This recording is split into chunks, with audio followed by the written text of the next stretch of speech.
Hello students, स्वागत है आप सभी लोगों का बालाजी स्टडी मोशन चैनल पर। तो शाम के 7 बज चुके हैं और आप सभी को पता है कि रोज़ शाम को आपके क्लास 12 की मैथमेटिक्स के अंतर्गत अनसॉल्व पेपर के सलूशन की क्लास होती है। और आज हम आप लोगों को अनसॉल्व पेपर के अंतर्गत पिछली क्लास में देखिए मैंने आपको करा दिया था 2022 का जो सेट नंबर 1 था उसके क्वेश्चन नंबर 3 के का पार्ट तक मैंने सॉल्व करा दिया था क्वेश्चनों को। आज हम का के आगे यानी खा पार्ट से क्वेश्चनों को सॉल्व करना बताएंगे। और देखिए अनसाल पेपर जो होते हैं वो प्रीवियस ईयर के पेपर होते हैं और ये 2022 का सेट है, तो समझ सकते हो 2022 में भी आपका जो सिलेबस था वो 70% ही था, मतलब 30% रिड्यूस था और इस बार भी वही है। तो आप इन सातों सेटों को यदि हल कर लेते हो तो मैं गारंटी लेता हूँ कि आपको बोर्ड एग्जाम में जो है मान के चलिए 80 से 90% मार्क्स मिल जाएंगे, क्योंकि यही क्वेश्चन बहुत सारे रिपीट होते हैं। ठीक है, और इन सारे सेटों को हल करने के पश्चात आपको पैटर्न भी पता हो जाएगा कि किस टाइप के प्रश्न आपके बोर्ड एग्जाम में आएंगे। तो क्लास को भैया अंत तक किया करो, तभी आपको पूरा लाभ मिलेगा। अदरवाइज बस ऐसा लगेगा कि सर ने तो क्वेश्चन सॉल्व करा दिया, आपने जब कोई क्लास ही नहीं की तो मतलब नहीं है। तो क्लास को अंत तक किया करें, पूरा लाभ आपको मिलेगा। बोर्ड एग्जाम में कोई दिक्कत नहीं होगी, ये मेरी गारंटी है। आप पहले यहाँ पर पेपर को तो सॉल्व कीजिए, जब आप पेपर के सॉल्यूशन की क्लास में बोर होने लगोगे तो ये पूरा पेपर आप बोर्ड एग्जाम में कैसे सॉल्व करोगे। ठीक है ना। तो मैं बार बार कहता हूँ कि अगर बोर्ड एग्जाम में आपने ठाना है कि हमको 95% से ऊपर अंक लाना है तो आप अनसॉल्व पेपर को भैया पूरा सॉल्व करें, जैसे मैं आपको सॉल्व करा रहा हूँ। ठीक है ना। चलिए, समय को लॉस नहीं करेंगे, बाकी आप सभी लोग बड़े हो, समझदार हो, आपके लिए क्या सही है क्या गलत है ये आप सब समझते हो। ठीक है ना। तो चलिए आज की क्लास को हम शुरू करते हैं। और आप सभी से रिक्वेस्ट है कि आप लोगों के लिए इतनी ज़्यादा मेहनत करते हैं तो चैनल को सब्सक्राइब जरूर कर लीजिए। रोज़ शाम को 7 बजे क्लास होती है, जिससे नोटिफिकेशन आपके पास आ जाए, और वीडियो को लाइक कर दिया करें, ठीक है, जिससे हमें मोटिवेशन मिलता रहे। चलिए शुरू करते हैं। तो तीसरे का पार्ट हो गया था और शुरू करते हैं तीसरे के खा पार्ट से। खा पार्ट में दिया गया यदि F such that A to B, A क्या है सेट है, एक समुच्चय है, बी क्या है एक समुच्चय है। सेट ए टू बी जो एफ है वो, और जो जी फलन है बी टू सी, यानी बी से सी समुच्चय में एकाकी है। इन्होंने कहा है कि जो एफ और जी है वो दोनों एकाकी हैं। जो एफ फलन है वो ए टू बी सेट जो है, और जो जी फलन है वो बी टू सी एकाकी है। तो आपको ये सिद्ध करना है कि जो गॉफ है सच दैट ए टू सी आपका एकाकी होगा। आपको ये चीज़ आपको प्रूव करनी कि जो गाफ है वो क्या होगा भाई, एकाकी होगा। देखिए एकाकी सिद्ध करने का सबसे आसान तरीका मैंने आपको बताया। जैसे आपको गॉफ जो है वो आपको एकाकी सिद्ध करना है, तो लिखिए जी ओ फिर एफ। ठीक, ध्यान दीजिएगा थोड़ा सा, क्वेश्चन देखिए बहुत इंपॉर्टेंट है, बिल्कुल आसान है। तो गॉफ आपको अगर जो है क्या करना है, सिद्ध करना है कि एकाकी है, तो आप गॉफ fx1 बराबर आप दिखा दीजिए गॉफ fx2। ठीक, फलन की वैल्यू को इक्वल दिखा दीजिए, उनके अवयव इक्वल हो जाए, बस आपका क्वेश्चन सॉल्व हो जाएगा। तो देखिए यहाँ पर जी ओ fx1 बराबर जी ओ fx2, यानी गॉफ x1 बराबर गॉफ x2 मैंने दिखा दिया। हमारा टारगेट है कि x1 बराबर x2 आ जाए, बस गॉफ भी क्या हो जाएगा, ए टू सी आपका एकाकी हो जाएगा। आपने सिद्ध करने सीखा, मैंने कई बार सवालों में सिखाया। तो देखिए जी ओ का मतलब क्या होता है, ब्रेकेट होता है, तो ब्रेकेट लगा देंगे fx1 हो जाएगा, ठीक, बराबर जी ओ का मतलब ब्रेकेट होता है fx2 हो जाएगा। ठीक, ऐसे मैं दिखा दूंगा इसको। और ऐसे दिखाने के पश्चात आप देखिए अब यहाँ पर जी आया, और जो जी फलन है वो बी टू सी एकाकी है। तो जी फलन अगर बी टू सी एकाकी है तो ये आपका हो जाएगा fx1 बराबर fx2। जैसे जी हट जाएगा लिख देना, क्योंकि जो जी है वो क्या है, एकाकी है। क्या है, जी एकाकी है, और एकाकी होने की वजह से जो इनके फलन की वैल्यू होगी वो बराबर हो जाएगी। जी देखिए जी एक्स के स्थान पर fx1 था, जी एक्स के स्थान पर ये था। तो जब कोई फलन एकाकी होते हैं तो उनके अवयव भी बराबर होते हैं। तो इनका ये अवयव है जी एक्स का, ये अवयव है fx1, और इस जी fx2 का अवयव है fx2, ये इनके बराबर हो गई। अब देखिए जब फलन कोई क्या होता है, एकाकी होता है, तो उनके अवयव मैंने कहा बार बार कि एकाकी क्या होते हैं, अवयव भी आपस में बराबर होते हैं। अब इन्होंने कहा कि जो f है वो a टू b एकाकी है। अब fx1 बराबर fx2 दिया गया, अगर f आपका एकाकी है तो इनके अवयव जो हो जाएंगे, यानी x1 जो हो जाएगा वो किसके बराबर हो जाएगा, x2। कारण लिख देना, क्योंकि f भी एकाकी है। अगर फलन एकाकी है तो इनके अंदर जो अवयव उपस्थित है, यानी x1 x2 ये भी तो आपस में बराबर होंगे एकाकी की कंडीशन में, क्योंकि f क्या है, एकाकी है। f एकाकी है, इस वजह से इनके जो अंदर उपस्थित अवयव वो बराबर हो गए। अब देखिए मैंने इसको बराबर दिखाया तो इसके अंदर उपस्थित जो x1 बराबर x2 हो गया। इसका मतलब इसलिए जो आपका गॉफ है, मैंने गॉफ को लेकर ही तो चला था, गॉफ क्या है भाई, एकाकी है। गॉफ क्या है, एकाकी होगा। और आपको इस क्वेश्चन में यही चीज़ प्रूफ करना था। देखिए एकाकी प्रूफ करना बहुत आसान होता है, ठीक, बहुत ही सिंपल सवाल होता है। तो ये आज के क्लास का था क्वेश्चन नंबर 3 का खा पार्ट। अब बढ़ते हैं गा पार्ट की ओर। गा पार्ट में क्या बोला जा रहा है, इसमें आव्यूहों का गुणनफल करना है। मैंने कई बार बताया आव्यूहों का गुणनफल करना। इसमें एक आव्यूह दिया गया है ए आव्यूह का मान आपको दिया गया है 1 2 3 दिया गया है, -4 2 और उसके बाद 5 दिया गया है। देखिए आज की क्लास से आपको बहुत ज़्यादा लाभ मिलने वाला है, तो क्लास को अंत तक जरूर कीजिए। अभी देखिएगा आपको कितना ज़्यादा सारा लाभ मिलने वाला है।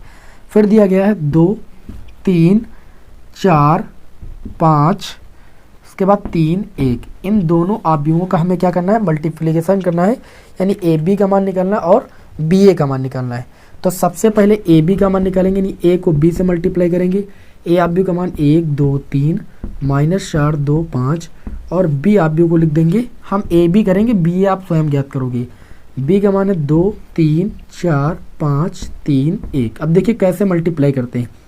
ये वाली इधर वाले आव्यूह की रो लेते हैं, जिससे इसको मल्टीप्लाई करते हैं, इसकी रो लेते हैं और इसके कॉलम लेते हैं, बारी बारी से मल्टीप्लाई कर देते हैं। देखिए कैसे, इस रो का हम इस कॉलम से मल्टीप्लाई करेंगे, 1 दूनी आपका हो जाएगा 2, फिर दूसरे अवयव का दूसरे अवयव से गुणन करेंगे, 2 चौके कितना हो जाएगा 8 + 8 कर देंगे। तीसरे अवयव का तीसरे अवयव के साथ मल्टीप्लाई, 3 त्रिका 9। पहली रो का पहले कॉलम से हो गया। अब पहले रो का हम दूसरे जितने भी कॉलम होंगे सारे कॉलम से करेंगे। 3 एकम कितना हो जाएगा 3, 2 पंचे कितना हो जाएगा 10 और 3 एकम कितना हो जाएगा 3।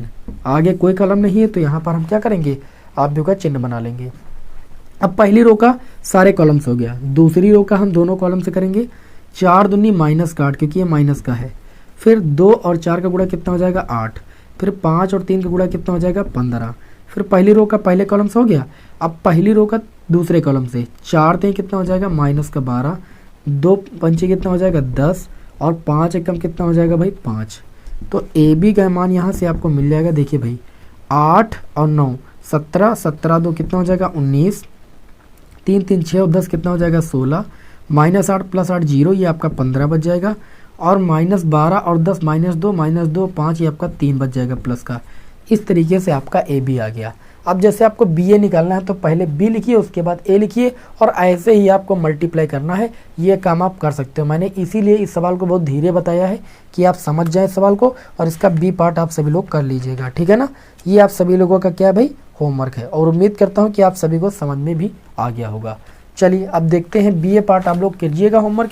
अब बढ़ते हैं आगे क्वेश्चन की ओर, है ना। इसका स्क्रीनशॉट आप ले लीजिए जल्दी से। तो चलिए इन क्वेश्चनों को हम रैप करते हैं और आगे बढ़ते हैं अगले क्वेश्चन की ओर। देखिए एक मैं आप लोगों को बता दूं बात, मैं अनसॉल्व पेपर हल करा रहा हूं। हो सकता है आप अनसॉल्व पेपर का जो पीछे आंसर दिया होता है, हल दिया होता है, ठीक है, उत्तर दिया होता है, उसको आप देखने लगते हो तो कभी कभी मैच करने लगते हो। अनसॉल्व पेपर में अक्सर उत्तर गलत भी हो जाता है, तो आप कन्फ्यूजन मत क्रिएट कीजिएगा। आंसर आपका यही उत्तर माला में जो आंसर लिखा रहता है पीछे वो गलत है। मैंने इसको अच्छे तरीके से जाँच करके ही बताया है, तो आप टेंशन मत लीजिएगा कि आप उत्तर माला वाला उत्तर मैच करने लगिए, ठीक है ना। चलिए इसका स्क्रीनशॉट ले लेते हैं भाई।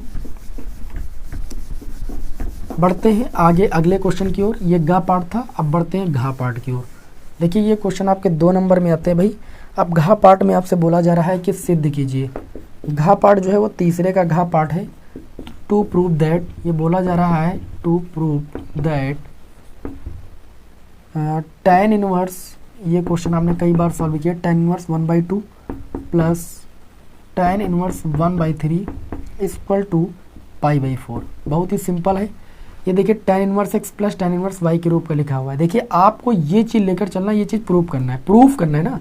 तो LHS ले लेंगे, tan इनवर्स 1/2 यानी ये वाला पार्ट ले लेंगे, प्लस tan इनवर्स 1/3। आपको सूत्र पता है tan inverse x plus tan inverse y का। क्या सूत्र होता है भाई, tan inverse x plus y, x के स्थान पर 1/2, y के स्थान पर 1/3 अपान में 1 - xy। ये सूत्र आप सभी को पता है, ओके।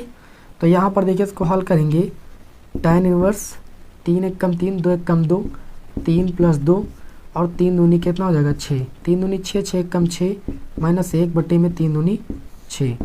ये आपका हो जाएगा tan इनवर्स। देखिए 3 2 कितना हो जाएगा 5 और बटे में 6, और 6 से 1 जाएगा कितना 5/6। ऊपर नीचे सेम ये कैंसिल हो जाएगा। ये आ जाएगा tan इनवर्स 1। और आपको पता है कि एक tan कितने का मान होता है भैया, tan 45 का मान, जिसको हम tan π/4 लिखते हैं। और आपको ये भी पता है कि tan इनवर्स tan थीटा जो होता है वो थीटा के बराबर होता है, थीटा के स्थान पर π/4 है। तो यही आपका RHS में सिद्ध करना था और यही आपका आंसर, RHS में आपको यही चीज़ लाना था। उम्मीद करता हूँ कि आप सभी लोगों को समझ में आ गया होगा। ये क्वेश्चन आपके बोर्ड एग्जाम में पूछा गया था। अब बढ़ते हैं हम चौथे के का पार्ट की ओर।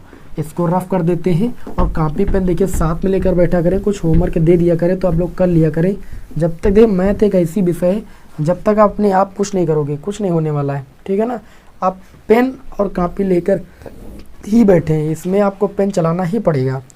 चौथे के का पार्ट को देखते हैं। इसमें देखिए आपको ये देखा जाए तो सारणिकों के अनुप्रयोग के अंतर्गत क्वेश्चन आया हुआ है कि यदि त्रिभुज ABC के शीर्ष, एक त्रिभुज है, त्रिभुज में A का जो शीर्ष दिया गया है वो 2, -6 दिया गया है, और जो B का शीर्ष दिया गया है वो 5, 4 दिया गया है, और जो C का शीर्ष दिया गया है, 3 शीर्ष होते हैं ना, K, 4 दिया गया है। ये त्रिभुज के शीर्ष है। और जो त्रिभुज का क्षेत्रफल है, त्रिभुज का जो क्षेत्रफल है वो आपको दिया गया है 35 वर्ग इकाई। 35 वर्ग इकाई का मतलब ±35 दिया गया है। क्षेत्रफल का मात्रक तो वर्ग इकाई होता ही है। तो बोला गया तो सिद्ध कीजिए K का मान 12 और -2 होगा। ये चीज़ आपको सिद्ध करना है। तो आपको पता है कि जो त्रिभुज का क्षेत्रफल होता है, त्रिभुज का क्षेत्रफल बराबर सूत्र होता है 1/2। सारणिक बनाते हैं, सारणिक के अनुप्रयोग में जो तीसरा कॉलम होता है उसमें सभी अवयव 1-1 होते हैं, और बाकी 2 और -6 लिखा तो 2 और -6 हो जाएगा। 5 और 4 लिखा तो 5 और 4 हो जाता है। K और 4 लिखा है तो K और 4 हो जाता है। ऐसे ही तो किसी सारणिक के अनुप्रयोग के अंतर्गत किसी त्रिभुज का क्षेत्रफल ज्ञात करते हैं भाई। अब देखिए यहाँ पर त्रिभुज का जो क्षेत्रफल दिया गया वो 35 दिया गया है, ठीक। अगर प्लस का 35 लेंगे तो फिर उसके हिसाब से मान आएगा, -35 लेंगे तो उसके हिसाब से मान आएगा, 2 मान आएंगे, बराबर 1/2। यहाँ पर क्या कर लेते हैं हम, यहाँ पर एकदम सिंपल तरीका अपना लेते हैं। पहले किसी भी रो या कॉलम में 2 जीरो बना लेते हैं।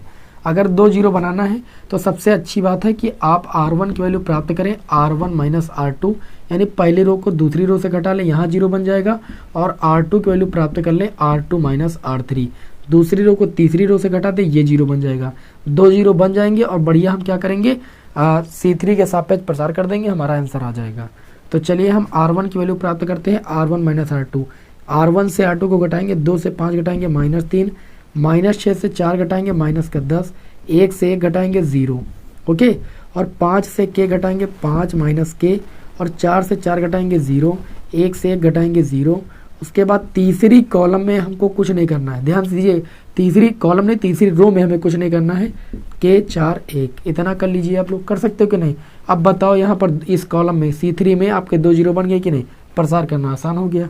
2 और 35 का इधर गुणा हो जाएगा, कैंची गुणा करने पर ये 70 हो जाएगा। यहाँ पर क्या करेंगे हम, C3 के सापेक्ष प्रसार कर देंगे। किसी भी सारणिक का मान निकालने के लिए किसी रो कॉलम में 2 जीरो बना लीजिए, मैक्सिमम बस प्रसार कर दीजिए। तो C3 कॉलम के सापेक्ष प्रसार करेंगे, प्लस माइनस प्लस, प्लस चिन्ह लगाएंगे, बड़ा ब्रैकेट लगाएंगे, एक इस रो में है और इस कॉलम में इतना छोड़ देंगे, 0 और -3 का गुणा 0 हो जाएगा, माइनस लगाएंगे, -10 और 5 -K का गुणा हो जाएगा, तो -10 माइनस सूत्र वाला +10, और कितना हो जाएगा 5 -K, ठीक। इसको हल कर लेंगे, 70 बराबर देखिए 10 बचे कितना हो जाएगा 50, और माइनस का कितना हो जाएगा 10K। तो प्लस का अगर चिन्ह लेते हैं तो 50 इधर आएगा, 70 - 50 बराबर माइनस का 10K। तो आप देख सकते हो 70 से 50 गया तो कितना हो जाएगा आपका 20, 20 बराबर माइनस का 10K, 10 दूनी 20, ठीक है, और माइनस इधर जाएगा तो K बराबर आपका -2 आ जाएगा। और अगर ऋण चिन्ह लेते हैं, या अगर 70 के स्थान पर -70 ले लें क्योंकि प्लस माइनस था, तो ये आपका हो जाएगा 50 - 10K। आप देख सकते हो वैसे वैसे आप प्लस के स्थान पर माइनस ले लिया, 50 इधर आएगा तो -70, और 50 इधर आएगा -50 बराबर -10K। -70 - 50 माइनस का 120 बराबर माइनस का 10K, माइनस माइनस कैंसिल, और 10 ये 0 से 0 कैंसिल, K बराबर 12 आ जाएगा। आपको इस क्वेश्चन में यही चीज़ प्रूव करना था कि आप सिद्ध कीजिए कि K का मान -2 होगा या तो 12 होगा, जो कि आपका प्रूव हो चुका है, और उम्मीद करता हूँ समझ में भी आ गया होगा, ठीक है ना। क्लास पसंद आ रही हो तो क्लास को लाइक कर दीजिए। आप सभी के लिए इतनी ज़्यादा मेहनत की जा रही है तो आप सभी लोग एक लाइक कर सकते हो, हमें मोटिवेट कर सकते हो, और आप लोगों के लिए मैं ऐसे ही लगातार रोज़ शाम को आंसर पेपर के सोल्यूशन की क्लास प्रोवाइड करूंगा, जिससे आपके बोर्ड एग्जाम की बेस्ट तैयारी हो सके। चलिए भाई स्क्रीनशॉट ले लीजिए, फिर बढ़ते हैं अगले क्वेश्चन की ओर भाई, ठीक है ना। उम्मीद करता हूँ कि आप लोग स्क्रीनशॉट ले रहे होंगे, कापी पेन चला रहे होंगे और बोर्ड एग्जाम में 95% से ज़्यादा अंक ही प्राप्त करोगे। चलिए बढ़ते हैं भाई, ये हमारा चौथे का पार्ट सॉल्व हो गया है। अब हम सॉल्व करेंगे चौथे के खा पार्ट की ओर। ज़बरदस्त क्वेश्चन भाई, चौथे का खा पार्ट देखिए क्या बोला जा रहा है। ये थोड़ा मार्कर हल्का हो जाता है तो हम चलिए काले से ही लिखते हैं। विद्यार्थी कमेंट करने लगते हैं कि सर जी काले मार्कर से लिखा करें। देखिए इसमें लिखा है कि यदि tan इनवर्स और ब्रैकेट में दिया है x-1 अपान में x-2 प्लस दिया गया है tan इनवर्स x+1 अपान में x+2 बराबर π/4। ठीक, तो आपको यहाँ पर x का मान ज्ञात करना है। ठीक, बहुत ही सिंपल सवाल है। अभी मैंने tan inverse x plus tan inverse y का सूत्र बताया था, बस आप उसी को यहाँ पर अप्लाई कर दीजिए। तो ये आपका हो जाएगा tan इनवर्स बड़ा ब्रैकेट लगाएंगे x-1 अपान में x-2 प्लस लगाएंगे x+1 अपान में x+2। ये हो गया tan inverse x plus tan inverse y अपान में 1 माइनस, ठीक, x-1 अपान में x-2 x+1 अपान में x+2। ठीक, बड़ा ब्रैकेट। देखिए tan inverse x plus y upon में 1 माइनस एक्स वाई बराबर लिख देंगे π/4। ये tan इनवर्स इधर जाएगा, tan π/4 हो जाएगा। इसको इधर हल करेंगे तो देखिए x+2 का गुणा x-1 से होगा तो ये x² minus x plus 2x और माइनस का 2, इसका इससे मल्टीप्लाई हो गया, प्लस लगाएंगे ब्रैकेट ऑफ कर देंगे।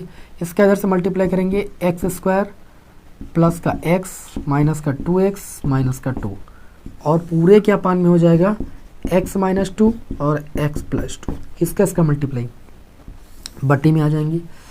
इसका देखिए x-2 और x+2 का गुणा 1 से हो जाएगा x-2 x+2 और माइनस x-1 और x+1 और बट्टे में आपका हो जाएगा x-2 और x+2। अब देखिए ध्यान से बराबर tan इनवर्स इधर गया, tan π/4 हो गया, tan π/4 की वैल्यू 1 होती है। ये हर से आपका हर कैंसिल हो गया और ऊपर देखिए आपका x² माइनस एक्स प्लस, देखिए इसको हल करोगे प्लस 2x से 1x जाएगा, प्लस का x बचेगा minus 2 plus x² minus 2x से 1x जाएगा, माइनस का x बचेगा माइनस 2 अपान में आ जाइए। a माइनस बी एक ब्रैकेट में, a प्लस बी एक ब्रैकेट में नहीं, a² माइनस b² 2 का square 4 minus a minus B एक ब्रैकेट में, a प्लस बी एक ब्रैकेट में नहीं, a² माइनस b² तो 1 का स्क्वायर, ये माइनस अंदर जाएगा प्लस हो जाएगा बराबर tan π/4 की वैल्यू 1 हो जाएगी भाई। यहाँ पर देखोगे प्लस x माइनस एक्स 0 है ना, और x² मिलके आपका हो गया भाई 2x² और माइनस 2 मिलके माइनस 4 और बटे में माइनस x² से प्लस x² कैंसिल हुआ, माइनस 4 और 3, ये माइनस 3 हो गया बराबर 1/1। कैंची गुणा किया मैंने तो 2x² माइनस 4 बराबर 3 का माइनस का 3 हो गया, 2x² बराबर माइनस 3, ये माइनस 4 उधर जाएगा प्लस का 4 बराबर कितना बचेगा 1।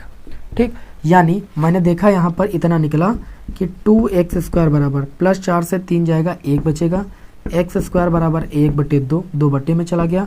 स्क्वायर जब दूसरे पक्ष में जाता है तो ये बदल जाता है अंडर रूट में, तो x बराबर प्लस माइनस 1/√2 आ जाएगा भाई आपका। इस तरीके से आपने इस क्वेश्चन को भी सॉल्व कर लिया होगा। अब हम बढ़ेंगे इसके गा पार्ट की ओर, ठीक है ना। बहुत ही आसान तरीके से आपको क्वेश्चन मैं सॉल्व करा रहा हूँ। उम्मीद करता हूँ कि आप सभी लोगों को हमारी क्लास पसंद आ रही होगी, है ना। चलिए बढ़ते हैं गा पार्ट की ओर। गा पार्ट में क्या दिया जा रहा है, ठीक है, इसको समझा देते हैं। यहाँ पर गा पार्ट में एक जो क्वेश्चन आपसे पूछा गया है, ये क्वेश्चन आपका सारणिक पर आधारित है। इसमें देखिए क्या पूछा गया है, इसमें दिया गया है कि एक जो सारणिक दिया गया है 1 1 1 x y z और y z है ना, zx और xy, ये जो सारणिक दिया गया है, सारणिक का मान निकालिए। सरल करके आपको सारणिक का मान निकालना, सिंपल सी बात। मैंने आपको बताया किसी भी सारणिक में अगर एक जैसे कॉलम या रो में अवयव हैं तो आप सबसे पहले 2 अवयवों को शून्य बनाइए। देखिए यहाँ पर 3 आपके 1 1 हैं, तो आप इससे इसको घटाइए, इससे इसको घटाइए, 2 0 बन जाएंगी, फिर प्रसार करने में आसानी हो जाएगी।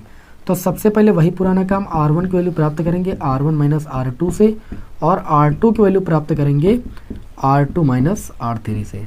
चलिए भाई प्राप्त करते हैं। सारणिक को हम डेल्टा से लिखते हैं, 1 से 1 गया 0 लिखेंगे, x से y जाएगा x माइनस वाई लिखेंगे, और वाई जेड से जेड एक्स को घटाएंगे, जेड कॉमन ले लेंगे, वाई माइनस एक्स बच जाएगा। क्लियर। फिर R2 को R3 से घटाएंगे, 0 हो जाएगा। वाई से जेड को घटाएंगे, वाई माइनस जेड हो जाएगा। ठीक। और जेड एक्स से एक्स वाई को घटाएंगे, एक्स कॉमन ले लेंगे तो ये जेड माइनस वाई हो जाएगा। क्लियर। और तीसरी वाली रो में भैया हमें कुछ नहीं करना है, इसको वाई से का वाई से रहने देंगे। जो क्रियाकलाप किया उस संक्रिया को मैंने ऊपर लिख लिया। संक्रिया को नहीं लिखोगे तो नंबर जरूर कट जाएंगे हर हालत में। अब देखिए ये आपका क्या हो जाएगा, डेल्टा इक्वल टू, देखिए ये आपका क्या हो जाएगा। आप देखिए यहाँ से एक चीज़ क्या देखिए, आप जो ये आप देख रहे हो R1 से x माइनस वाई आपको कॉमन मिल रहा है, R2 से y माइनस जेड कॉमन मिल रहा है। तो R1 से x माइनस वाई व R2 से y माइनस जेड क्या लेने पर भाई, उभयनिष्ठ लेने पर। ये सारी चीज़ें आपको ऐसे लिखनी पड़ेंगी आपको बोर्ड एग्जाम में। तो डेल्टा इक्वल टू देखिए कॉमन लेते हैं पहले, R1 से मैंने x माइनस वाई कॉमन लिया और R2 से y माइनस जेड कॉमन लिया। तो यहाँ पर देखिए 0 0 1 रहेगा, यहाँ से ले लिया कॉमन तो 1 बच जाएगा, यहाँ से कॉमन ले लिया 1 बच जाएगा, ये जेड हो जाएगा। यहाँ था y माइनस एक्स कॉमन लिया x माइनस वाई तो माइनस जेड बचेगा और ये माइनस का x बचेगा और ये एक्स वाई बचेगा। और आसान हो गया। अब आपका कुछ नहीं करना है, अब आपको केवल और केवल C1 के सापेक्ष प्रसार कर देना है बस। तो लिखेंगे C1 के सापेक्ष प्रसार करने पर। तो चलिए C1 के सापेक्ष हम प्रसार कर देते हैं और अच्छी तरीके से इसको भी देखिए यहाँ पर हल कर लेते हैं। क्या मान निकल के आएगा आप खुद अंदाज़ा लगा सकते हो। ठीक है ना। चलिए भाई देखते हैं, इसको सॉल्व करेंगे। C1 के सापेक्ष प्रसार करेंगे तो आया कितना है, x minus Y, Y minus Z. प्रसार करेंगे तो देखिए ये वाला कॉलम और ये वाला रो, पहला वाला कॉलम और तीसरा वाला रो छूट जाएगा आपका, क्योंकि 1 जो है वो पहले कॉलम में पड़ रहा है और तीसरे रो में पड़ रहा है। तो 1 लेंगे, बड़ा ब्रेकेट लगाएंगे। अब देखिए इतना छूट गया तो माइनस एक्स का गुणा 1 से होगा तो ये माइनस का एक्स हो जाएगा, माइनस सूत्र लगाएंगे। 1 का गुणा जेड से होगा तो माइनस जेड आएगा और माइनस सूत्र वाला प्लस का जेड हो जाएगा। मतलब ये आपका आ जाएगा X minus Y, Y minus Z और जेड माइनस एक्स। कितना आ गया, जेड माइनस एक्स। ये आपके इस क्वेश्चन का क्या हो जाएगा भाई, आंसर हो जाएगा। पूछा गया क्या था कि साढ़े का मान निकालिए। इस तरीके से यहाँ पर देखा जाए तो ये गा पार्ट सॉल्व होता है। चौथे का घा पार्ट है कि सिद्ध कीजिए कि दिए हुए संपूर्ण पृष्ठ और महत्तम आयतन वाले लंबवृत्तीय शंकु का अर्धशीर्ष कोण साइन इनवर्स 1/3 होता है। ये पिछले साल भी क्वेश्चन आया हुआ था और मैंने बोर्ड एग्जाम के एक दिन पहले ही इसकी क्लास ली थी। आज मैं आप लोगों को दिखाना चाहता हूँ कि आप उस क्लास में देखिए कितने विद्यार्थियों ने आकर हमें कमेंट किया था। पेपर के बाद पेपर जैसे हो गया था उन लोगों ने आकर उसी क्लास पर कमेंट भी किया था कि सर ये पूरा क्वेश्चन हमारे बोर्ड एग्जाम में आया हुआ है। आपको उस वीडियो का मैं लिंक दे देता हूँ, वहाँ पर मैंने इस क्वेश्चन का सैल्यूशन कराया हुआ है। एक और ही साथ में मैंने प्रश्न सॉल्व कराया हुआ है। आपको इस तरीके से ये समझ में आ जाएगा कि ऐसे प्रश्नों को सॉल्व कैसे करना है। मात्र 10 से 15-20 मिनट की क्लास है, उसको कर लीजिएगा। उसमें मैंने इस क्वेश्चन को सॉल्व कराया है। उस क्लास का जो लिंक है वीडियो के डिस्क्रिप्शन में और कमेंट बॉक्स में मैं दे देता हूँ। ठीक है ना। आपको कहीं पर भी जाने की जरूरत नहीं। अगर आप कमेंट कर रहे हो तो वहीं पर ही आपको लिंक मिल जाएगी, और आप डिस्क्रिप्शन देखना जानते हो तो डिस्क्रिप्शन में देख लीजिए, आपको लिंक मिल जाएगी भाई। ठीक है ना। चलिए भाई अब इस क्वेश्चन को सॉल्व कराने के बाद हम बढ़ते हैं आगे 5वें पर। अब 5 नंबर वाले प्रश्न शुरू होते हैं तो प्रश्न संख्या हमारी 5 होगी और 5 का ये होगा भैया का पार्ट। क्या होगा भाई, का पार्ट। इसमें दिया गया दो वृत्त दिए गए हैं। दो वृत्त, पहला वृत्त दिया गया है x² + y² = 4 दिया गया है, और दूसरा एक दो वृत्तों के मतलब समीकरण दिए गए हैं। एक वृत्त दिया गया है x- 2 का होल स्क्वायर और प्लस का y² = 4 के मध्यवर्ती क्षेत्र का क्षेत्रफल ज्ञात कीजिए भाई। इन वृत्तों के द्वारा जो भी भाग पड़ रहा है बीच में उसका आपको क्या निकालना भाई, क्षेत्रफल निकालना है। तो चलिए सबसे पहले हम इस प्रश्न को अच्छे तरीके से आपको समझा देते हैं जिससे आपको कोई दिक्कत ना हो आगे के क्वेश्चन में। तो उसको चलिए समझते हैं भाई। देखिए इसमें देखिए सबसे पहले जो वृत्त का समीकरण होता है वो क्या होता है, आपको पता है कि x - h का होल स्क्वायर प्लस y - k का होल स्क्वायर बराबर r²। इस टाइप का कोई वृत्त का समीकरण दिया होता है तो जो h, k होता है वो क्या होता है, वृत्त का केंद्र होता है, और r जो होती है वृत्त की त्रिज्या होती है। यह सभी को पता है। ठीक, तो यहाँ पर देखिए ये कुछ ऐसा लिखा हुआ है, इसको ले सकते हैं x माइनस 0 का होल स्क्वायर और y माइनस 0 का होल स्क्वायर और इसको ले सकते हैं 2 का स्क्वायर। ठीक है, तो तुलना करें तो h के स्थान पर 0 और y के k के स्थान पर 0, यानी जो इस वृत्त का समीकरण है, ध्यान से समझिएगा, ये जो वृत्त बना हुआ है, अब बता ही देते हैं आपको। तो इस वृत्त का, ये जो पहले वृत्त का समीकरण दिया गया है, इसका केंद्र 0,0 यानी मूल बिंदु पर है, ओरिजिन पॉइंट पर है, तो मैंने 0,0 दिखा दिया। और इस वृत्त की त्रिज्या की बात करें तो r के स्थान पर 2 है, यानी जो ये वाली दूरी है वो आपकी टोटल 2 है, तो 2,0 हो जाएगा इस पॉइंट का मान। पहले इस बात को समझिए, ये पहले वृत्त के समीकरण का मैंने चित्र बना दिया। तो ये जो आपका वृत्त बन रहा है इसका समीकरण है x² plus Y square equal to 4। अब एक दूसरा वृत्त बन रहा है x माइनस 2 का whole square plus Y square equal to 4, ये दिया गया है। तो इसमें देखिए तो h के स्थान पर -2 है आपका। ठीक है, अब तुलना करोगे x माइनस एच, तो माइनस एच बराबर -2 यानी h के स्थान पर 2 आएगा। और यहाँ पर देखिए y माइनस 0 का होल स्क्वायर यानी 2,0 आएगा। तो देखिए यहाँ पर देखिए जो केंद्र है, यहाँ पर देखिए जो केंद्र है इसका वो 2,0 आया। ठीक, तो x अक्ष पर 2 चलना, y अक्ष पर कुछ नहीं चलना, तो ये केंद्र है। तो दूसरे वाले वृत्त का अगर ये केंद्र है तो ये आपका जो वृत्त खींचेगा वो कुछ ऐसे आपका होगा। ठीक, फिगर थोड़ा सा हो सकता है टेढ़ा मेढ़ा हो जाए, तो आप लोग इतना समझदार हो, मेरी भावनाओं को समझ सकते हो, मैं क्या कहता हूँ ये भी आप समझ सकते हो, ऐसे वृत्त बनेगा। ठीक है ना। अब इन दोनों वृत्तों के द्वारा जो ये अभीष्ट एरिया गिर रही, ध्यान दीजिएगा, ये एरिया, हमें इस एरिया का क्या निकालना भाई, अभीष्ट छायांकित भाग का क्षेत्रफल निकालना है, जो कि बहुत आसान सिंपल है। थोड़ा सा देखिए 5 नंबर का क्वेश्चन है, थोड़ा सा तो भाई हार्ड होगा, ज़्यादा हार्ड नहीं होगा फिलहाल। ठीक है ना। तो सबसे पहले आप देख सकते हो कि ये दोनों वृत्त एक दूसरे को इस पॉइंट पर और इस पॉइंट पर प्रतिच्छेद कर रहे हैं। तो हमें जब भी दो कर्व दिए जाएं, दो समीकरण दिए जाते हैं, उनका प्रतिच्छेद बिंदु निकालना होता है, तो उनको दोनों को हल करते हैं। तो सबसे पहले इन दोनों को हल करेंगे, लिखेंगे समीकरण 1 व 2 से। आप देख सकते हो यहाँ पर इसका मान भी 4 के बराबर है और इसका मान भी 4 के बराबर, मतलब ये दोनों समीकरणें आपस में बराबर होंगी। x² प्लस वाई स्क्वायर ये किसके बराबर हो जाएगा, x माइनस 2 के whole square plus Y square के बराबर हो जाएगा। क्वेश्चन को ध्यान से समझिएगा, समाकलन के अनुप्रयोग के अंतर्गत ये क्वेश्चन है और महत्वपूर्ण प्रश्नों की मैंने प्लेलिस्ट तैयार कर दी। मैंने पिछले अभी आज सुबह मैंने वीडियो अपलोड किया है, आपने देखा है। ठीक, तो उस प्लेलिस्ट को आप चेक कर लीजिए, सारे प्रश्न वहाँ पर आपको अच्छे तरीके से कराए गए हैं। देखिए इसको हल करोगे तो ये x² प्लस वाई स्क्वायर और यहाँ पर x माइनस 2 का होल स्क्वायर ओपन करोगे x² प्लस 4 और माइनस का 2 दूनी 4x, यानी माइनस का a भी होगा 2ab और प्लस का वाई स्क्वायर। अगर मैं देखूँ तो ये x² से ये x² कैंसिल हो जाएगा, ये y² से ये y² कैंसिल हो जाएगा। मैं कैंसिल कर रहा हूँ, आप कैंसिल एग्जाम में नहीं करना। ठीक, मैं करके बता रहा हूँ। देखिए अब बचा 0 बराबर 4 और माइनस का 4x, ये माइनस का 4x इधर आएगा तो प्लस का 4x बराबर 4, 4 से 4 कैंसिल हुआ, x बराबर कितना आ गया, 1 आ गया। अब x बराबर 1 आया तो यहाँ पर देखिए तो y बराबर कितना आ जाएगा, समीकरण 1 से, समीकरण 1 है आपकी x² प्लस वाई स्क्वायर बराबर 4। अगर हम x का मान 1 रख देते हैं तो 1 का square plus Y square equal to 4 आ जाएगा, वाई स्क्वायर इक्वल टू 4 और 1 का स्क्वायर उधर गया तो ये आपका 3 आ जाएगा, और y से स्क्वायर उधर जाएगा तो √3 आ जाएगा। इसको प्लस माइनस करके लिखेंगे, यानी एक बिंदु आ जाएगा 1,√3 और दूसरा बिंदु आ जाएगा 1,-√3। ठीक, आप देखिए यहाँ पर आपको ये जो बिंदु मिलेगा वो 1,√3 मिलेगा। ठीक, ये धन दिशा x अक्ष की और y अक्ष की दोनों दिशाएं धन है, इसलिए प्लस का 1,√3 ऊपर की ओर होगा।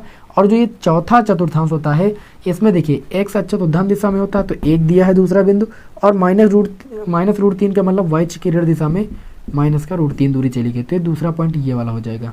इस तरीके से ये दोनों वृत्त एक दूसरे को इन दोनों पॉइंटों पर काटते हैं, इनका मैंने प्रतिच्छेद बिंदु निकाल लिया। अब देखिए इसमें क्या बताया गया, आपको इस अभीष्ट छायांकित भाग का क्षेत्रफल निकालना है। इसके लिए बीच में यहाँ पर एक लाइन हम ड्रा कर लेते हैं ऐसे। ठीक, मैंने लाइन एक ड्रा कर लिया। अब नाम दे देते हैं, इसको O नाम दे देते हैं, इसको D नाम दे देते हैं, इसको A नाम दे देते हैं, इसको B नाम दे देते हैं, इसको C नाम दे देते हैं, नाम दे देते हैं। तो अगर हमें इस OCABO मतलब पूरा जहाँ चलेंगे वहाँ तक, तो यहाँ पर लिखेंगे अभीष्ट छायांकित भाग का क्षेत्रफल, छायांकित भाग का क्षेत्रफल बराबर, देखिए हम सबसे पहले ऊपर वाले भाग का क्षेत्रफल निकालेंगे, इतने भाग का। ठीक, इतने भाग का क्षेत्रफल निकालेंगे, इसका 2 गुना करते हैं। 2 गुणे किस किस भाग का क्षेत्रफल निकालेंगे, ओ डी ए और बी और ओ का क्षेत्रफल। समझिए इसको, O D A B O यानी इस पूरे भाग का क्षेत्रफल निकालेंगे, इसका 2 गुना कर देंगे, ये आ जाएगा। तो मैंने 2 गुना कर दिया। अब अभिष्ट छायांकित भाग का क्षेत्रफल 2 गुणे ओ डी ए बी, मतलब इस पूरे भाग के क्षेत्रफल में देखें तो जो ये वाला वृत्त है इसके द्वारा ये वाली एरिया घेरी जा रही और इस वाले वृत्त के द्वारा ये एरिया घेरी जा रही।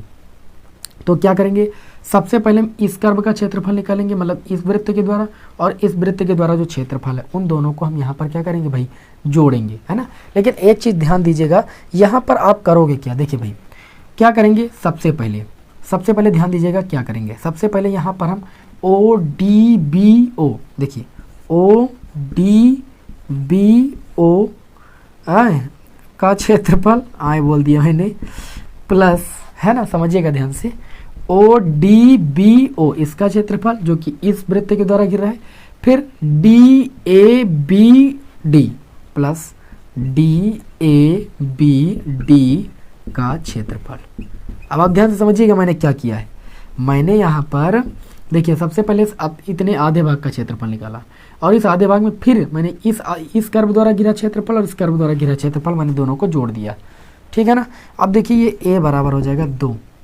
यहाँ पर अगर ओ डी बी ओ का क्षेत्रफल निकालेंगे जो कि इस वृत्त के द्वारा गिरा है, और इस वृत्त का समीकरण है x - 2 का whole square plus Y square equal to 4। ठीक, तो आप जानते हो कि वृत्त का जो भी कर्व द्वारा घिरे भाग का क्षेत्रफल निकालते हैं तो सूत्र लगाते हैं y dx। और सबसे बड़ी भैया बात होती है लिमिट की। तो अगर इस कर्व की बात करें तो लिमिट इसकी यहाँ से यहाँ तक एक्सिस पर 0 से 1 तक चली गई, तो लिमिट लेंगे भैया 0 से 1, ठीक, फिर प्लस लगाएंगे। अब डी ए बी डी भाग का क्षेत्रफल, ये जो कर्व है इस वृत्त के समीकरण के द्वारा मिला है, यहाँ पर भी लगाएंगे y dx से, ठीक, यहाँ पर y1 लिख देंगे, यहाँ पर y2 लिख देंगे।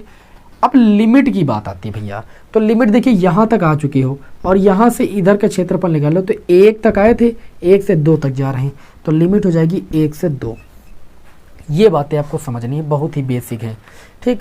अब यहाँ पर जब छायांकित भाग का क्षेत्रफल निकालेंगे तो a बराबर लिखेंगे 2, और देखिए भाई y1, जो ये y1 कर्व है वो ये वृत्त का ये समीकरण, तो यहाँ से y का जब मान निकालेंगे, देखिए भाई, तो जब y का मान निकालोगे तो ये आपका हो जाएगा 4 - x - 2 का होल स्क्वायर और y उधर जाएगा अंडर रूट। ये y यहाँ से y का मान आएगा क्योंकि ये कर्व जो है ये आपका देख सकते हो वृत्त है, वृत्त के द्वारा क्षेत्रफल ये है, इस वृत्त के द्वारा जो क्षेत्रफल इधर का गिर रहा है, तो यहाँ पर देखा जाए तो यहाँ पर जो ये आपका कर्व आ रहा है तो ये इस वृत्त के अंतर्गत है, तो इस वृत्त से हम y का मान मैंने निकाला है, कितना आया 4 - x - 2 का होल स्क्वायर, ठीक है ना।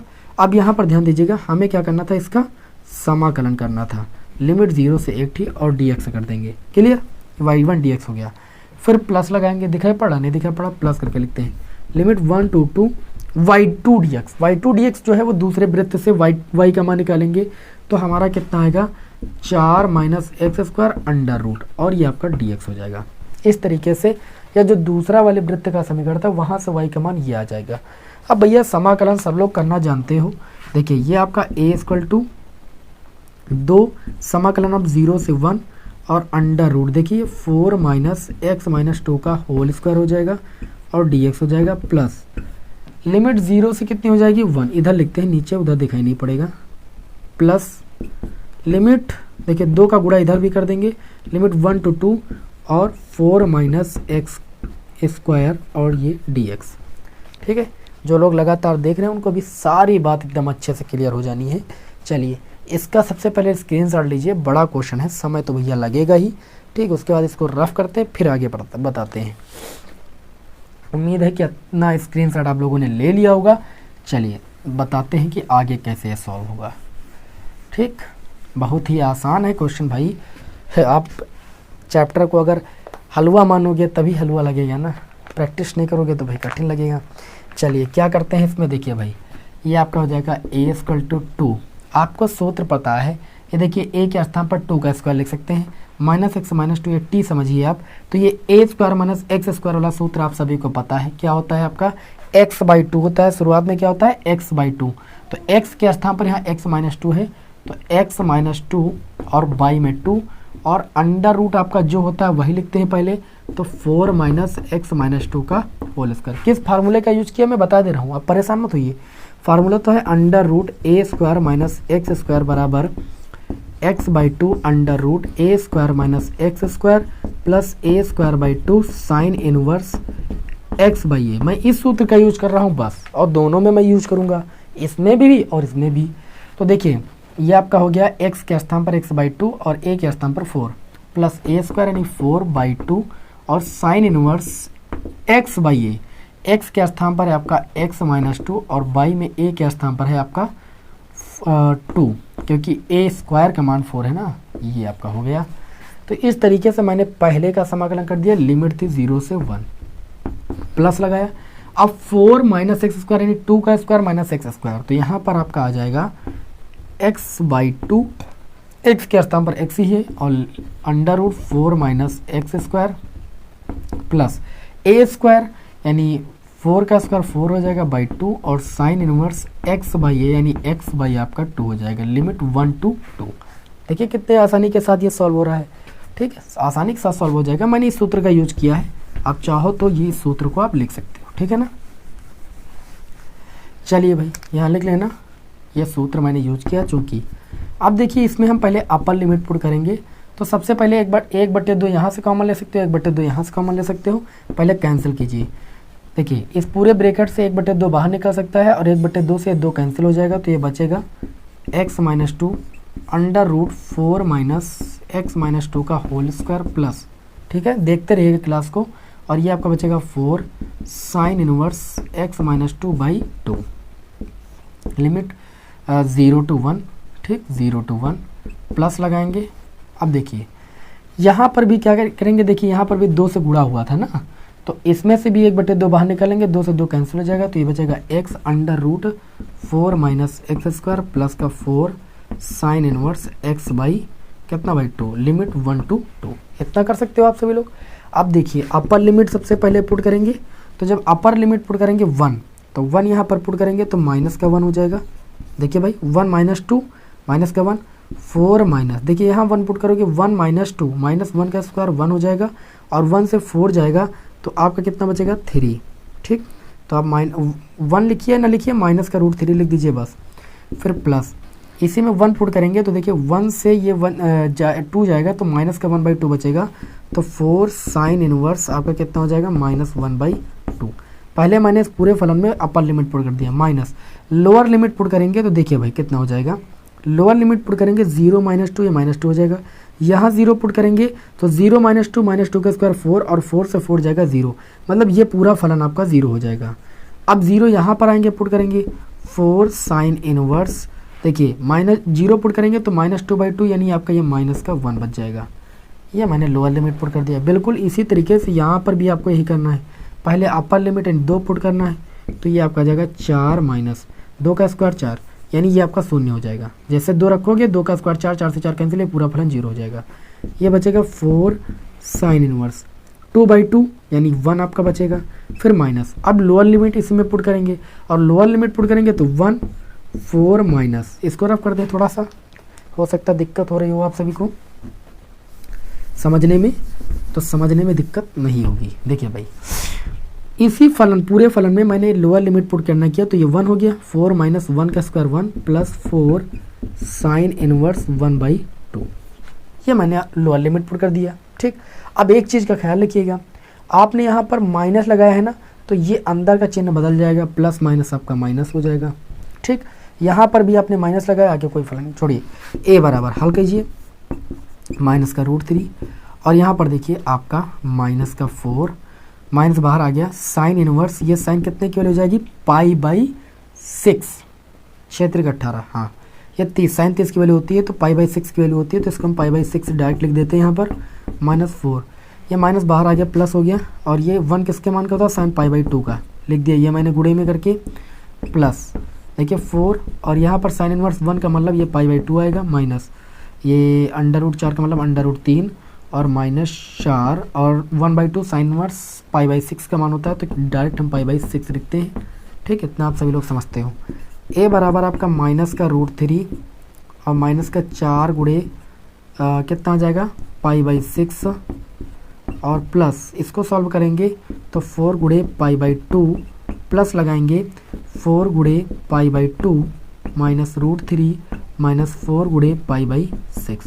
सबको जोड़ते हैं। चलिए भाई देखिए यहाँ पर देखें तो -√3 ये तो भाई जुड़ जाएगा आपका, है ना।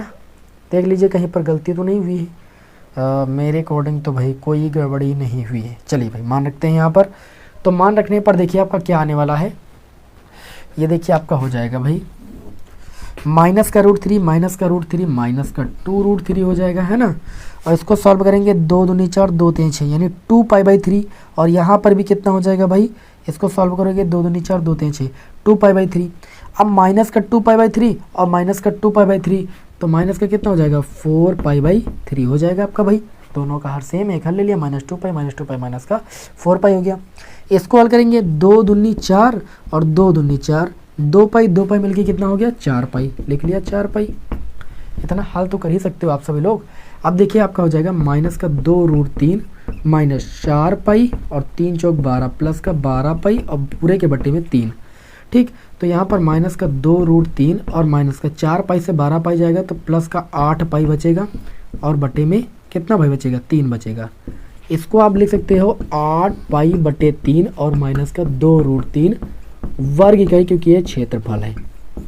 इस तरीके से अभीष्ट भाग का मैंने क्षेत्रफल आपको यहाँ पर निकालना बताया 8 π/3 -2√3।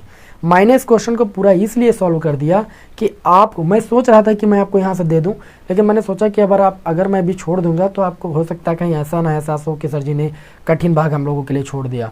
तो ऐसा कुछ नहीं है। बालाजी स्टडी मोशन चैनल पर आपको संपूर्ण सोल्यूशन दिया जाता है, ये आप विश्वास कीजिए। और कोई भी चीज़ आपको फालतू नहीं बताई जाती है। ये इंपॉर्टेंट था क्वेश्चन, मैंने पूरा बता दिया। स्क्रीनशॉट लेना ले सकते हो आप सभी लोग। फिर बढ़ते हैं आगे के क्वेश्चन की ओर, ठीक है ना। चलिए भाई इसको रफ करते हैं और 5 नंबर वाले क्वेश्चन भाई अच्छे से तैयार कीजिए, ठीक है ना। अब आप समझ सकते हो इतना बड़ा क्वेश्चन 5 नंबर का आया था। बढ़ेंगे आगे भाई, इसको रफ कर दिया है मैं। 5 नंबर वाले अभी और क्वेश्चन इस क्लास में सॉल्व करेंगे, क्योंकि आप सभी का कमेंट रहता है कि सर कम से कम 1 घंटे की क्लास हो, ठीक है। और मैं चाहता हूँ कि 4 वीडियो में पूरा एक सेट जरूर हल हो जाए। पूरा एक सेट हल होने का मतलब आपके बोर्ड एग्जाम में ये मान की चीज चलिए कई सारे क्वेश्चन आपके तैयार हो रहे हैं, ठीक है ना। चलिए तो 5वें का पार्ट खत्म होता है और 5वें के खा पार्ट की ओर चलते हैं। और ये भी काफ़ी तगड़ा क्वेश्चन है। 5 नंबर वाले तगड़े ही होते हैं। 5 का खा पार्ट, इसमें आपको इंटीग्रेशन करना है। i मान लेते हैं जिसका समाकलन करना है x⁴ dx अपान में x - 1 और x² + 1, ठीक है। हमें इसका क्या करना है यहाँ पर भाई, समाकलन करना है। ध्यान से देखिए, बढ़िया क्वेश्चन है और मज़ा आने वाला है इसमें, है ना। चलिए भाई तो इसको थोड़ा सा पहले हम सॉल्व करेंगे, है ना। देखिए कैसे, ये i आपका आ जाएगा x⁴ dx अपान में x² का गुणा x³ x1 का गुणा x² 1 का गुणा -x² और -1 और +1 का गुणा -1। इतना कर लिया। अब यहाँ पर एक चीज़ आपको देखने को मिल रही है। क्या देखने को मिल रही है आपको? ये चीज़ देखने को मिल रहा है कि जो अंश की घात है वो हर की घात से ज़्यादा। कहोगे चूंकि अंश की घात वो क्या है, हर की घात से ज़्यादा है। और कंडीशन याद रखना, जब भी अंश की घात हर की घात से ज़्यादा होता है तो उसको भाग विधि से तोड़ लिया जाता है। इसको भाग विधि के रूप में हम तोड़ेंगे तो इसको लिख सकते हैं x + 1 + 1 अपान, इसका गुणा किया मैंने तो कितना आया x³ और माइनस का पहले लिख लेते हैं x² और प्लस का x फिर माइनस का 1। ठीक, थोड़ा आगे पीछे मैंने लिख लिया, बाकी कुछ मैंने परिवर्तन नहीं किया, बाकी सेम चीज़ वही लिखी हुई। देखिए आप इस चीज़ को ऐसे लिख सकते हो, जब x³ का गुणा x से होगा तो x⁴ आपका बन जाएगा, ठीक है ना। पूरा हल करके आप देख लीजिए, गुणनफल करके आपका यही चीज़ आने वाला है, ठीक, कोई भी चेंजेस नहीं होगा। तो चलिए यहाँ पर देखते हैं आपका कितना होगा भाई। यहाँ पर हो जाएगा i अब यहाँ पर क्या करेंगे हम, इसको मैंने तोड़ लिया भाग करके, अलग अलग करके, इसको जब पूरा हल करोगे तो यही चीज़ आएगा। तो यहाँ पर लिखेंगे समाकलन करने पर, समाकलन करने पर, क्योंकि हमें समाकलन करना है, I equal to x plus 1 d का अलग कर लेंगे और plus 1 upon x cube minus x square plus x minus 1, ये इन दोनों के गुणनफल से आया था, इसको पुनः वैसे ही लिख लेते हैं, x minus 1 x square plus 1 और ये डी एक्स। ठीक, अब इसका समाकलन करना तो आसान, इसका समाकलन करना थोड़ा कठिन होता है, तो इसको आंशिक भिन्नों में वियोजित करेंगे। तो यहाँ पर लिखेंगे माना 1/x minus 1 x square plus 1, आंशिक भिन्नों में वियोजित करने का इसका रूल होता है a अपान एक्स माइनस 1, क्योंकि यहाँ पर घात 1 है, यहाँ एक्स स्क्वायर, तो इसको तोड़ेंगे bx प्लस सी अपान में एक्स स्क्वायर प्लस 1 में। ठीक, अब हमको हल करना है ए बी सी के मान निकालने हैं। 1 upon x minus 1 x square plus 1 equal to a, और इसका इधर से गुणा हो जाएगा x square plus 1 plus b x plus c, है ना, इसका इधर से गुणा हो जाएगा एक्स माइनस 1 अपान में x minus 1 x square plus 1। शायद आप लोगों को ये चीज़ थोड़ा कम समझ में आई हो, तो देखिए ये बहुत आसान है, कुछ नहीं करना है, इससे आपको इसको भाग कर देना है। ठीक है ना, आपको यहाँ पर क्या करना है, ये देखिए इसका मल्टीप्लाई और प्लस ये शेष है आपका। ठीक है, जब आप किसी चीज़ को भाग करते हो, जैसे 5 को आपने 6 से भाग किया, ठीक, 6 को 5 से भाग किया तो 5 एक कम 5 लिखा यहाँ पर, यहाँ 1 बचा, तो 5 गुणे और प्लस ये देखिए इसका गुणनफल प्लस शेष ये लिखा गया, शेष पर यहाँ लिखना और ये भाग पर लिखना, और ये जिससे भाग दे रहे हो वो यहाँ पर लिखना। तो भाग आप इससे दे रहे हो, किसको, इससे, तो भाग करके देख लेना भाई, यही चीज़ आप लिख सकते हो आराम से, तो आप टेंशन मत लीजिए यहाँ पर। ठीक, इसको आप ऐसे लिख सकते हो, जब अंश की घात बड़ी होती है हर की घात से तो भाग करते हैं, उसके बाद ऐसे तोड़ के लिखते हैं, जिससे समाकलन आसान हो जाता है।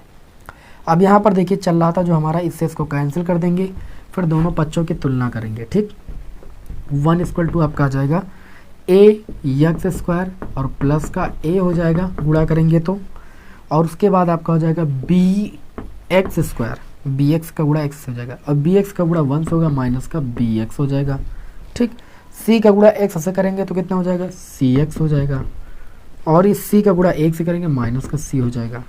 तुलना करेंगे भाई, देखिए 1 बराबर इसमें पहले एक्स स्क्वायर का मान लेंगे तो ए प्लस बी बचेगा। ठीक, इसमें हम x को मान लेंगे तो c माइनस बी बचेगा, और फिर बचेगा प्लस का a माइनस सी। अब देखिए तुलना करेंगे, तुलना करने पर आंशिक बिंदु द्वारा समाकलन पढ़ा होगा, यहाँ पर एक्स स्क्वायर का गुणांक a प्लस बी है, यहाँ पर एक्स स्क्वायर वाला कोई इधर पद ही नहीं, इधर लेफ्ट हैंड साइड में एक है केवल बस, तो मतलब नहीं है तो 0 गुणांक हो जाएगा। यहाँ पर x का गुणांक c माइनस बी है, और यहाँ पर x वाला कुछ है ही नहीं तो गुणांक 0 हो जाएगा। यहाँ अचर पद a माइनस सी है और यहाँ अचर पद 1 है, तो 1 लिख देंगे। ठीक, तुलना करने पर यहाँ अचर पद a माइनस सी और यहाँ पर 1 मैंने बराबर कर दिया। अब इन तीनों समीकरणों को हल करके a b c के मान निकालने हैं, तभी इसका समाकलन संभव है भाई। तो चलिए क्या करते हैं, यहाँ पर हम सबसे आसान तरीका ये कि समीकरण 1 प्लस 2 को जोड़ देते हैं, इसको जोड़ते हैं तो माइनस बी प्लस बी 0 हो जाएगा, a और प्लस क्या बचेगा c बराबर RHS जुड़ेगा 0, और तीसरी समीकरण थी a माइनस सी बराबर 1। फिर इनको पुनः जोड़ देते हैं, पहले मैंने a और 2 को जोड़ा तो a प्लस सी आया। अब यहाँ पर यह समीकरण बनी हमारी चौथी, और ये बनी हमारी तीसरी, ये बनी पहली, ये बनी दूसरी। अब हम क्या करेंगे, तीसरी और प्लस चौथी को जोड़ देंगे। तीसरी है a माइनस सी बराबर 1 और चौथी आई हमारी a प्लस सी बराबर 0। जोड़ देंगे a कितना हो जाएगा 2a प्लस सी माइनस सी आपका कैंसिल हो जाएगा, 1 और 0 1 हो जाएगा, a बराबर कितना आ जाएगा 1/2 आ जाएगा। a का मान अगर 1/2 आया है तो आप आराम से c का मान निकाल सकते हो, तो c का मान आपका आ जाएगा भैया कितना -1/2 कितना आ जाएगा। देखिए भाई किस समीकरण से, यहाँ पर रख दीजिए, यहाँ पर रख दीजिए, a का मान आया 1/2, a का मान 1/2 रखोगे, उधर जाएगा 1 से 1/2 जाएगा, 1/2 बचेगा, और माइनस उधर जाएगा तो -1/2 आ जाएगा। अब a और c का मान आ गया तो b का मान निकाल सकते हो, b का मान कितना आ जाएगा, c का मान उठा के यहाँ पर रख दो, -1/2 उधर जाएगा, प्लस का 1/2 यानी b का मान भी -1/2 आ जाएगा, क्योंकि माइनस उधर जाएगा, किसी भी समीकरण में रख दो। अब आप यहाँ पर देखिए समाकलन करोगे, ठीक है, इसको थोड़ा रफ करना पड़ेगा भाई, जगह बहुत कम बची। ये समाकलन इतने भी आसान नहीं जितना आसान आप समझते हो भाई, ठीक। थोड़ा सा ये कठिन होते हैं, इसके लिए आपको प्रैक्टिस की बहुत ज़रूरत होती है, इसलिए बार बार कहते हैं कि अनसॉल्व पेपर को पूरा देखा करो, ठीक। तुरंत समझ में नहीं आएगा, इसको थोड़ा रफ कर देते हैं भाई। देखिए अब समाकलन कर रहे थे तो आई इक्वल टू, इसका समाकलन तो आसानी के साथ हो जाएगा एक्स स्क्वायर बाई 2। 1 का समाकलन करेंगे तो x हो जाएगा, प्लस लगाएंगे। ए की बात करें, इसको मैंने इसके बराबर माना ना, तो a का मान कितना आया है आप देख सकते हो, a का मान आया 1/2। 1/2 रखेंगे और समाकलन करना 1/x माइनस 1 का dx प्लस, अगर मैं bx प्लस c की बात करूँ b का मान आपका -1/2 -1/2 x प्लस c की बात करूँ तो c का मान -1/2 आया तो मैं रख दूंगा -1/2 और बटे में कितना है आपका एक्स स्क्वायर प्लस 1 और ये dx अलग अलग करके हम समाकलन कर लेंगे भाई। X square by 2 plus x plus 1/2, इसका हो जाएगा log x माइनस 1, इसका समाकलन आसानी से हो जाएगा x माइनस 1 बराबर t बनना, तो 1/t का समाकलन log t। इसको करेंगे तो -1/2 बाहर हो जाएगा और ये x अपान कितना हो जाएगा एक्स स्क्वायर प्लस 1 और ये dx, और -1/2 को पुनः अगेन बाहर करेंगे और ये 1 अपान कितना हो जाएगा एक्स स्क्वायर प्लस 1 और ये dx हो जाएगा। चलिए अब समाकलन हो गया आसान, ये आई इक्वल टू आपका हो जाएगा x square by 2 plus x plus 1/2 और log x माइनस 1 माइनस 1/2। यहाँ पर एक्स स्क्वायर प्लस 1 बराबर टी मानोगे 2x dx बराबर dt, यानी x dx बराबर dt/2, तो 1/2 बाहर हो जाएगा और log t का समाकलन 1/t का समाकलन log t किसको माना था एक्स स्क्वायर प्लस 1 को, थोड़ा मैं डायरेक्ट कर रहा हूँ, या सब लोगों ने सीखा है। और -1/2 ये आपका tan इनवर्स x का सूत्र है, tan इनवर्स x का समाकलन है, और प्लस c, ये आपके इस क्वेश्चन का आंसर हो जाएगा। नीचे मैं रफ कर देता हूँ, थोड़ा सा ध्यान दीजिएगा भाई, ठीक। इस तरीके से आपने देखा कि 5 नंबर वाले भी आज के क्लास में मैंने 2 क्वेश्चन हल कर दिए। क्लास ज़्यादा अब लंबी नहीं करेंगे इस क्लास में, यहीं तक। क्लास आपको कैसी लगे कमेंट बॉक्स में ज़रूर बताइए, कहीं पर कोई समस्या आए तो ज़रूर कमेंट कीजिए, हम उसका निवारण अगली क्लास में करेंगे। वीडियो कैसा लगा कमेंट बॉक्स में ज़रूर बताइएगा। चैनल पर नए सब्सक्राइब कर लीजिए, दोस्तों में भैया शेयर कर दीजिए, ठीक है। मिलते हैं आपको नेक्स्ट वीडियो में। जय हिंद, वंदे मातरम।